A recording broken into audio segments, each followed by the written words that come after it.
Ya, bismillahirrahmanirrahim. Assalamualaikum warahmatullahi wabarakatuh. Alhamdulillahirrabbilalamin.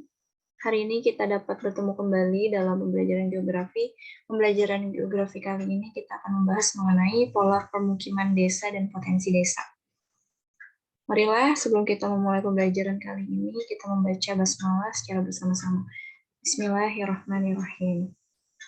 Kalian masih ingat kan materi geografi minggu lalu kita membahas mengenai apa? Ya, kita bahas tentang desa. Sebentar.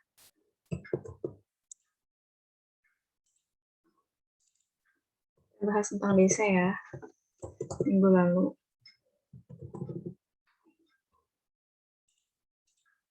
Nah, baru keklik nih, desa. Desa itu merupakan suatu wilayah yang mempunyai sistem pemerintahan sendiri yang dikepalai oleh seorang kepala desa. Kemarin ciri-ciri desa ada apa sih? Nah, ini mata pencarian penduduk utama di sektor pertanian atau agraris, hubungan antar warga, relatif akrab, dan juga di sana adat istiadatnya juga masih sangat kental. Dan juga di sini ada ciri-ciri desa lainnya, itu jaringan jalan belum begitu padat.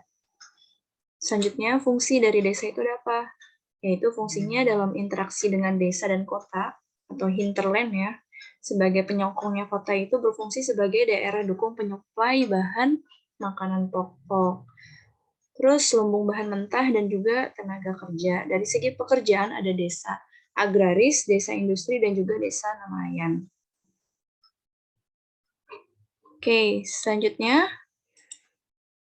tujuan pembelajaran kita kali ini diharapkan kalian dapat mengetahui penyebab perbedaan pola pemukiman yang ada di desa, serta kalian dapat membedakan pola pemukiman desa yang satu dengan yang lainnya sesuai dengan fungsinya. Yang ketiga, kalian dapat membedakan potensi fisik dan non-fisik desa.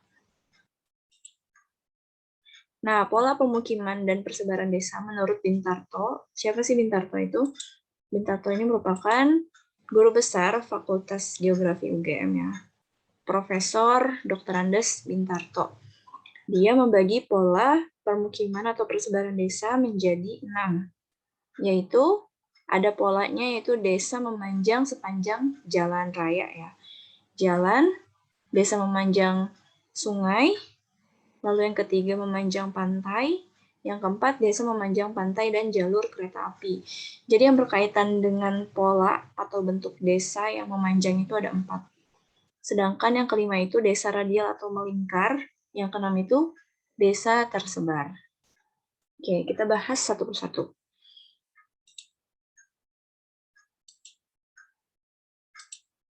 Nah, sebelumnya Miss mau tanya dulu nih, mengapa sih pola pemukiman atau persebaran desa itu berbeda-beda antara satu desa dengan desa yang lain, itu pola pemukimannya berbeda-beda.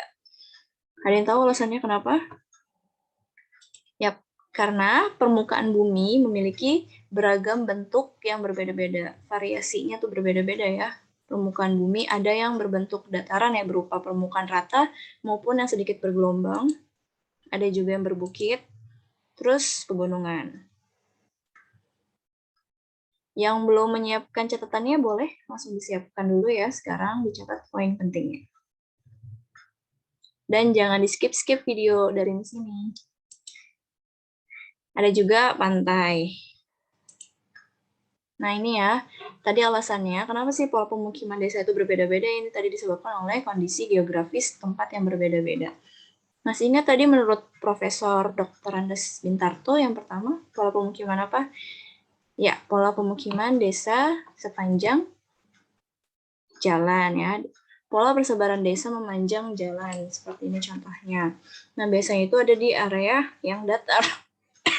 Mohon maaf, Miss batuk. Nah, ini biasanya ada di area yang datar. Tujuannya agar permukiman penduduk dekat dengan prasarana transportasi, sehingga pergerakan baik itu penduduk, barang, dan jasa dapat dilakukan dengan mudah.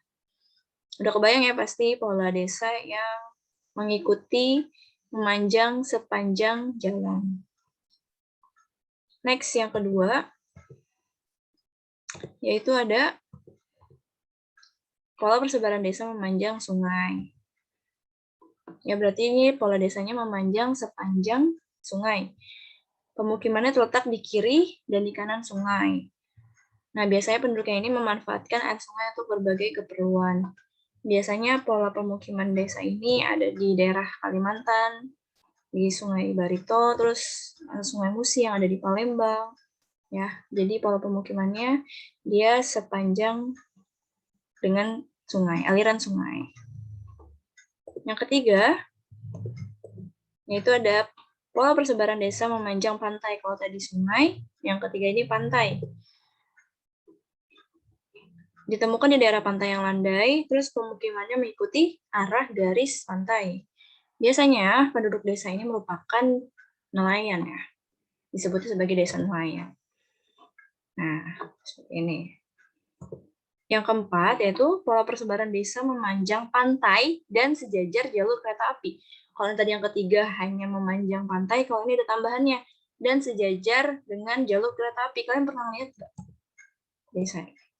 Nah, ini juga di daerah pantai yang landai, terus pemukimannya mengikuti arah garis pantai dan sejajar dengan kereta api. Penduduknya umumnya bekerja sebagai nelayan dan juga pedagang.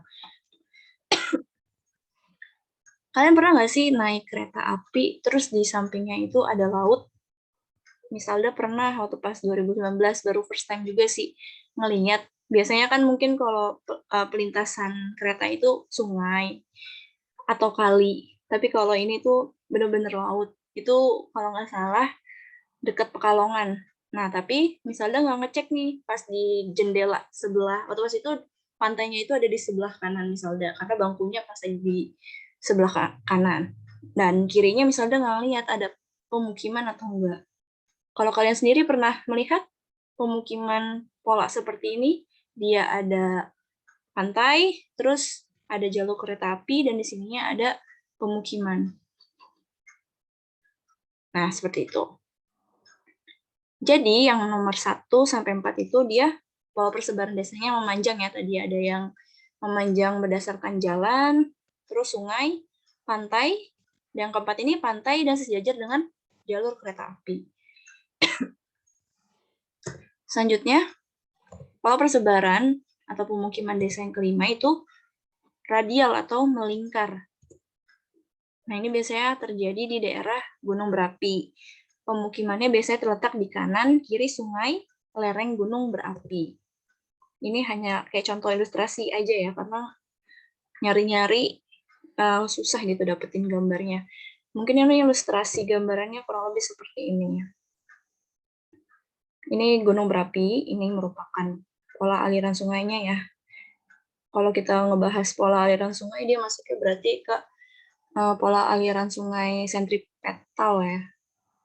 Sentrifugal, sorry. Yang menyebar dia. Nah, pola pemukimannya dia mengikuti ini lereng, sungai lereng di gunung berapi seperti ini. Jadi dia melingkar. Yang keenam yaitu pola persebaran desa yang tersebar. Nah, ini biasanya ditemukan di daerah tingkat kesuburan yang tidak merata seperti di pegunungan kapur ataupun di padang pasir. Tapi sebenarnya enggak hanya sekedar di pegunungan kapur atau padang pasir sih. Ada juga desa yang dia itu saling berjauh-jauhan, tersebar karena rumahnya saling jauh-jauhan. Itu juga ada desa petani gitu. Dia mempunyai lahan pertanian yang luasnya berhektar-hektar sehingga antara rumah petani yang satu dengan yang lainnya itu berjauhan. Ada juga yang seperti itu. Nah, itu tadi 6 pola persebaran ataupun pemukiman desa menurut Profesor Dr. Andes Bintarto. Terus berkaitan mengenai apa aja sih potensi yang dimiliki desa. Nah, menurut Profesor Bintarto, dia membagi yaitu potensi desa baik fisik maupun non-fisik. Misalnya buat singkatan ya. Singkatannya ini ada Tali Temali Ar. Biar kalian mudah memahaminya. Tak, ada apa sih tak? Tak itu tanah ya. Tanah itu berkaitan dengan ada apa aja sih yang terkandung tanah yang terkandung di desa tersebut, apakah tanahnya subur terus atau mengandung bahan tambang seperti emas, batu bara, minyak bumi. Nah, itu potensi tanah. Selanjutnya ada LI, yaitu lingkungan geografis, berkaitan dengan luas wilayah desa tersebut, dan desa tersebut tuh lahannya cocok digunakan untuk apa sih? Nah, itu lingkungan geografis. Terus ada ternak, ya, berkaitan dengan, kalau ternak itu berkaitan dengan gimana sih kondisi masyarakat desa di sana. Karena makanan hewani juga penting ya. Gizi dari makanan hewani juga penting gitu. Dan juga ternak ini bisa dijadikan sebagai pupuk bagi desa yang masih agraris ya, maksudnya lahannya itu digunakan sebagai agraris, pertanian. Kotoran ternak itu kan sebagai pupuknya. Ataupun ternak ini dijadikan investasi gitu. Nah, dari yang kecil sampai besar, nanti itu akan menghasilkan uang. Seperti itu. Yaitu manusia sendiri yang mengelola sumber daya yang ada di desa. Li ini sebenarnya agak nggak nyambung sih, agak dipaksain ini. Ini li di sini iklim ya, harusnya li di sini nih Miss ngambil dari sini nih, iklim. Iklim ini berkaitan sama temperatur dan juga curah hujan di desa tersebut. Yaitu air. Air ini berkaitan dengan banyak atau tidaknya sumber daya air yang terdapat di desa tersebut, karena air ini merupakan komponen yang sangat penting ya bagi kehidupan. Nah, seperti itu. Ini merupakan potensi desa secara fisik ya. Tali, temali, ar. Nah, sekarang yang non-fisiknya apa? Yang non-fisiknya itu, satu, memiliki semangat gotong royong tinggi.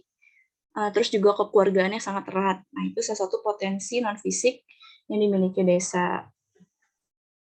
Terus lembaga desanya gimana? Dari RT, RW, Karang Taruna, lembaga pendidikan berkaitan dengan sekolah, fasilitas sekolah, lembaga kesehatan berkaitan dengan puskesmas, posyandu, lembaga ekonomi berkaitan dengan BUMDes, badan usaha milik desa, koperasi desa, dan yang terakhir itu aparatur desa, bagaimana kepala desanya, sekretaris desanya, bendahara desanya, pokoknya yang berkaitan sama petinggi-petinggi desa, bagaimana dia membuat desa itu tertib, desa itu nyaman, semua kebijakannya itu ada di aparatur desa. Nah, itu salah satu masuk ke dalam potensi non-fisik desa. Seperti itu. Semoga kalian dapat memahami ya mengenai tadi pola persebaran pemukiman desa menurut Bintarto dan juga potensi desa baik fisik maupun non-fisik menurut Profesor Bintarto. Bila ada pertanyaan, Miss Alda persilahkan. Jangan lupa dicatat poin pentingnya, karena nanti akan Miss Alda cek ya di buku catatan kalian sudah mencatat atau belum. Kalau sudah mencatat, pasti kalian sudah mendengar. Bila ada pertanyaan, jangan sungkan untuk bertanya ke Miss Alda. Semoga kalian dapat memahami materi kali ini, dan semoga kalian dalam keadaan sehat selalu, dan kita nanti bisa bertemu kembali lagi secara langsung. Sekian dari Miss Alda, mohon maaf bila ada salah. Assalamualaikum warahmatullahi wabarakatuh.